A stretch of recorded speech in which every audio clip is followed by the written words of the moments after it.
Hi, how are you? I'm here with a bit of light relief today. As you know, I'm always trying different beauty products, and so just as a complete switch off today, I thought I'd show you the top 5 most weird and wonderful things that I've come across over the last few weeks and months. Some of them are genuinely like they're weird and wonderful because I've not really seen them done before and they're fantastic. And some of them are just nuts. So I'm going to start with words I never thought I would say. Samsung have made their own fragrance. It's really clever actually. You can't actually buy this. Samsung have brought out this new washing machine, and so to promote it, they've bottled the smell of fresh laundry, and this is what they've done to kind of inject some fun into their new washing machine. They've done this really dramatic campaign video for it with an Olympic athlete in it. It's a really lovely smell, to be honest with you, but I just thought that is really clever. Like, how are you really gonna get a washing machine out there and into the ethernet? And it's made me literally go onto the website, Google the whole thing about the washing machine. I just thought it was really clever and really funny. It's one of those things that I know I'll hold on to for years, just as a little reminder of 2020 and the strange things that came from it. So there we go. The next one is something that I have actually used in more words that I never thought I would say. Miss Piggy has done a collaboration with Ciate London. This came the other day and I was just like, oh my God, like it actually really cheered me up, all this little Miss Piggy stuff. It was in a Miss Piggy box, this, that, the other, but they've actually done it really well. There's a beauty blender in the collection, lovely, always good to have in your kit, with a little snout. Things like that are just really cute. You've got blushes, eyeshadows. Look, I do think with Ciate, it is quite expensive for what it is. Like, these palettes are not cheap and they're not exactly colours that you're going to use every day. However, if you did just want a bit of fun, it's a lovely, well thought out collection. The blush palette actually is beautiful. Lovely selection of colours. They're all quite pigmented. It's just not something I thought would turn up in the post, shall we say. I'm just going to show you as well the lipsticks. You know how she's always going on about moi. It says on the lipstick, believe in moi. You can see the little letters there.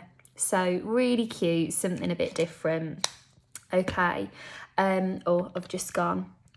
One that I've been asked about a lot, and it's from one of my favourite ever brands, to be honest with you, is the Becca Zero.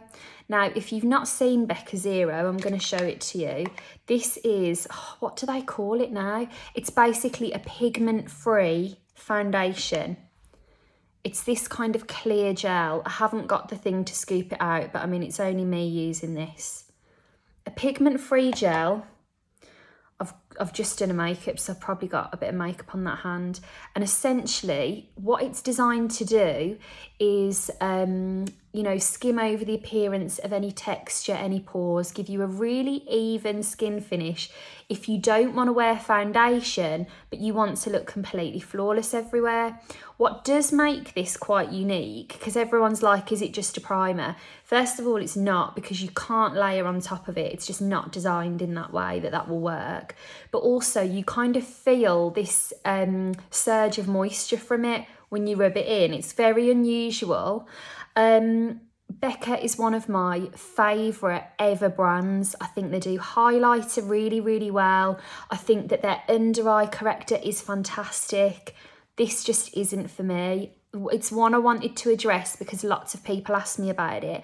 If you are someone that doesn't want to wear makeup and you want something smoothing, yes, it will do that job, but I think there are lots of products on the market that will also do that job, and it didn't quite give me different enough results for me to say, get the Becca Zero over your normal mattifying primer that you used to use. So I love what they tried to do there. It's not quite for me, but you know what? It was one of those that I wanted to talk about because it's definitely got everybody talking. This one is just absolutely fantastic, and I will be getting it again and again and again. I think it's brilliant. You know Jules Van Hep and his tanning brand Isle of Paradise? he's brought out a self-tanning butter. Now, Jules, his career, he's like a tanner. He knows how to tan inside out. He's tanned celebrities, TV shows, everything for years. He was on my podcast a while ago. If you haven't listened to it, it's a really good episode. We did it in the absolute depths of lockdown. And I remember texting him saying, we just need like a bit of a laugh. People are going mad. I'm going mad. Please make us laugh in this episode. And it was fab. He told us all these like backstage tanning stories. But anyway, he was saying that one of his favourite tanning tips is just get a bit of body butter on everybody and they're going to look great. Now, if you think of butter and how rich a body butter is, I would never think then that something that rich would also give you a good tan, because I'd be thinking, oh, is the body butter too rich for the tan to really cling to your skin and develop? Does that make sense? But basically, he made this formula as a limited edition ages ago. And he said that he was just inundated, and the people that got their hands on it absolutely loved it and begged him to bring it back, and that's what he's done. But I've used it a good few times now, and even though it is so comforting and hydrating, you get a really good colour out of it. So really recommend, especially this time of year when we're all a bit more dry and the weather's a bit horrible. So brilliant. And then the last one is one that I tried a few weeks ago.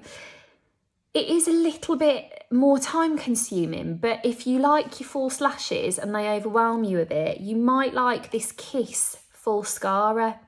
What the story with this is, I mean, a lot of people usually, you'd get your strips, you'd glue the actual eyelash strip and drop it onto your eye. This is a 2-part mascara with a bond and seal. So basically, you apply this as your mascara and it's tacky. So you've got your tacky eyes, you get these little, I mean, there's lots of different styles of the lashes, but these are little choppy ones, look. You kind of clump them onto the lashes and stick them on. Really, again, it's a little bit time consuming, but it's really easy.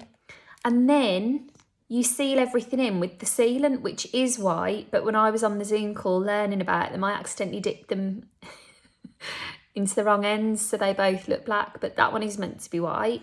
And basically you take that, you rub that over your mascara with the lashes clumped onto them, and it seals them into place. They have their own remover. You could use any kind of oil, you know, the kind of biphase eye makeup removers that you shake. I've mentioned one the other day that I've been using a lot. It comes in the Tesco order online. It's £2 from Nivea, fantastic. Something like that will get them all off.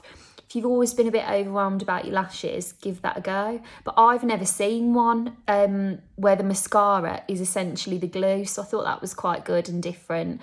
There is one I haven't tried yet, but I was on a Zoom call for that.